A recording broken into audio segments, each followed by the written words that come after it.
the lift operators. The next morning, I found him at the breakfast table, clearly still angry. "You raised me to take risks and not to be afraid of everything," I said defiantly. Completely still, he looked at me for a long time. Finally, he said with a mixture of lingering worry and hidden pride, "Then go and conquer the world. Just mind yourself." I gave him a hug and smiled at him, regaining my confidence. 2 weeks later, I had my date with the gorgeous professor, instilling in me the confidence to keep going. I learned then that often something good will come out of the most frightening of circumstances. This outlook on life is still with me today and has led me to establish a research center dedicated to learning about BRCA gene mutation and the risks of hereditary cancer. But I'm getting ahead of myself. 28 years later, I found myself having left my home country and the gorgeous professor to come to America and pursue a career in medical research. I was on a weekend ski trip in Montana. Sitting in a hot tub, I basked in the sun setting over the mountains. My girlfriends and I had just been talking about making plans for a future trip to Alaska when we all would turn 50. Uncharacteristically for me, I was suddenly taken by a sense of doom and the thought, what if I'm not alive in 2 years? I quickly brushed it off, turning my attention to the scenery around me.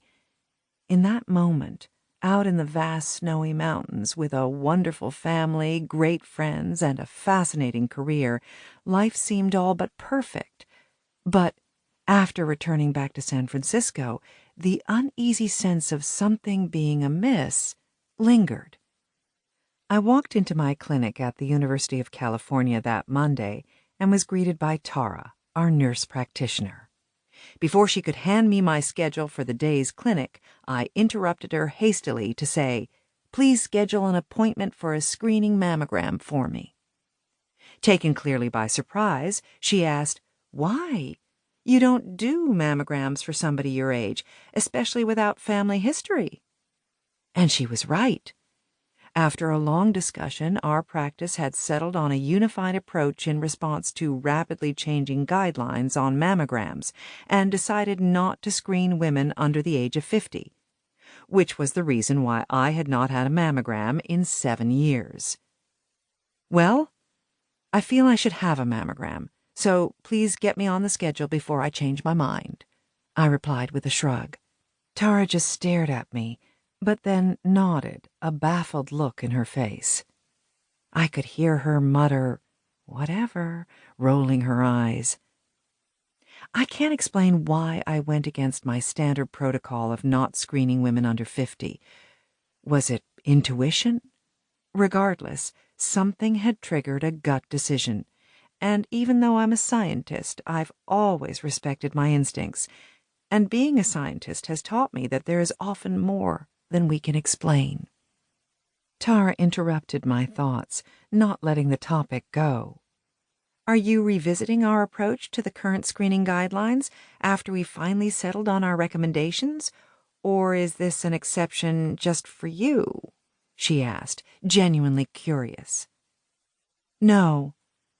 I just feel I should have a mammogram now," I repeated, and without further explanation, looked up the next patient's chart and focused on the person I was about to see. Tara eyed me reflectively and then said to my surprise, "I will order it immediately. Your instincts are usually right on." Of course, I order mammograms when they are indicated. A mammogram is an X-ray of the breast. It's a fast and relatively inexpensive test, except there has been much confusion and debate in recent years about what is meant by indicated or recommended.